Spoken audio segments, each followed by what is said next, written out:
Hello, my name is Bishop, and welcome to today's episode of It's So Fluffy, the series where we look at the lore and history of the Space Wolves. In today's episode, we'll be looking at the Drakeslayers and their involvement in the Sanctus Reach campaign. When the Orc warlord, Gruk Face Rippers, Radwar, attacked the night world of Alaric Prime, it was opposed by knights of the Alarican nobility and the Cadians of the Astra Militarum, led by Castellan Stein and Lord Nero de Gallio. The forces of the Imperium fought for every volcanic island and sulphurous river. The bodies of the fallen carpeted the sacred isle like macabre sand dunes. Yet still the orcs came on, fighting their way to the very foot of the sacred mountain. However, Warlord Gruk was betrayed, with Big Mech Mogruk orchestrating his leader's messy downfall and seizing the reins of power for himself.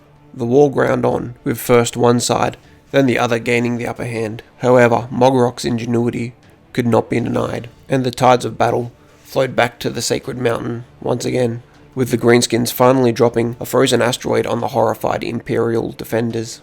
However, even as all hope seemed lost, the sky lit up with the blazing contrails of Imperial drop pods. Strikeforce Stormclaw was Fenrisian vengeance made manifest, led by no fewer than three of the chapter's greatest heroes. The Old Wolf and the Young, Logan Grimnar and Ragnar Blackmane, were at the forefront of the attack upon the Sacred Isle. Meanwhile, leading the second wave of Fenrisians into war, came Wolflord Crom Dragongaze. However, the fell-tempered Dragongaze was less than delighted with his assigned duty. Wolflord Crom is an ambitious individual, and, whether or not slight was intended, he perceived one in Grimnar's choice of second wave commander. Standing in an observation bay aboard the strike cruiser Ironpelt, Crom watched the thrusters of the first wave's drop pods dwindle into fiery sparks, slowly crushing a drinking goblet in one fist as he did so. Crom would prove to the Old Wolf that it was he, and not that whelp Ragnar, who should be fighting at the forefront of this war. Soon after, Dragongaze stood in the cockpit of his Thunderhawk gunship, Vengeful Howl. Fangs bared, he rode the juddering deck like a longship in a storm, as the super-heavy attack craft bludgeoned its way through the Alarican atmosphere. As the clouds parted and the Sacred Isle came into view below, Crom was already running through the deployment protocols and initial attack strategies in his mind. The ships of the second wave bore warriors and tanks, enough to crush an enemy many times their size, and Crom meant to see them do just that. Soon, another distress call clawed its way through the Fenrisians' banter. The distress call continued to warble from its vox speakers. A Cadian voice pleaded for help, repeating a single, ominous name. Repeat. Reinforcements requested to Blistered Isles. Xenos threat level crimson. Repeat. Warlord Gruk is here. As the Wolflord listened intently, his mouth curled into a feral grin. He immediately ordered his remaining forces to deploy in support of the Old Wolf's attack, and Dragongaze turned his Thunderhawk south. Intent on adding another glorious verse to his already mighty saga, Crom's chosen quarry proved dangerous game indeed. Rushing to battle with their blood singing and their voices raised in warriors' boasts, Crom's warband soon discovered that to underestimate the greenskin menace was to charge headlong into the deadliest danger.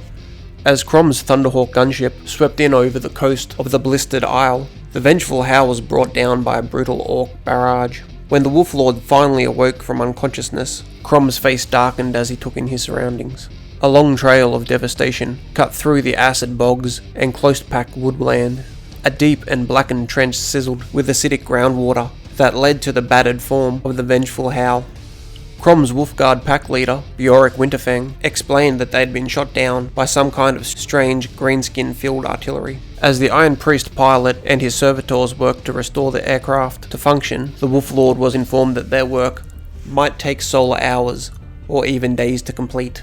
Cursing bitterly, Crom Dragongaze knew he could not call for help, for to do so, he and his great company would both be mocked and censored for going off mission. Resolving to fight his way to glory, the Wolflord marshalled his men into two forces. He departed the crash site with his loyal wolf guard and hot-headed bloodclaws. They would march overnight to reach their objective at Fortress 26 on foot, to fall on Gruck's warband from the east. Meanwhile, the Grey Hunters would remain at the crash site until the repairs could be completed. The two forces would reunite once the craft was repaired, and they would put an end to Gruck once and for all. In the wake of Wolf Lord Crom's departure, his loyal Grey Hunters settled in to stand watch. Suddenly, they were beset on all sides by a vicious orc assault. Despite the inability to see their targets through the acid bog's impenetrable fog, the Space Wolves' superhuman senses strained to penetrate the muffling murk, allowing the Space Wolves to draw a bead on their foes. The Grey Hunters blazed away, their weapons raw, muffled by the cloying fog.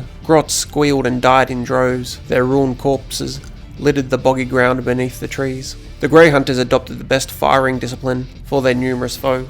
Then amid a second blazing flare of energy, Gruck Face Ripper himself and a hand-picked mob of his biggest, meanest skull nubs joined the fight. From the moment the war boss's bestial roar echoed between the trees, the Grey Hunter's pack leader, Hengeist Ironaxe, knew his men were in trouble. Hengist had not become a pack leader by squandering the lives of his men, and as more knobs surged from the darkness to join the melee, he realized the Grey Hunters could not win this engagement. Swiftly and brutally, the Grey Hunters blasted and hacked their way to freedom, retreating west into the darkened woodlands on the trail of their wolf lord, blood-curdling roars and agonized howls chasing them like vengeful ghosts. Fading to the muffled silence, the Space Wolves melted into the sulphurous gloom, forced to leave their fallen behind. Warlord Gruck's teleporter attack against the crashed Space Wolves' Thunderhawk left the craft crippled and its defenders mostly dead. However, amid the turgid tangle of atmospheric distortion created by the meteor impact on Sacred Isle, long-range Vox was all but useless. Thus, Wolf Lord Crom pressed on with his hunt for the greenskin foe, unaware of his slain packmates who now lay fallen in his wake. Well, that's it for the Drakeslayers today. Thanks for watching. Leave a comment and tell me what you think of them, and tell me what you'd like to hear next. Once again, my name is Bishop, and for us and the All-Father.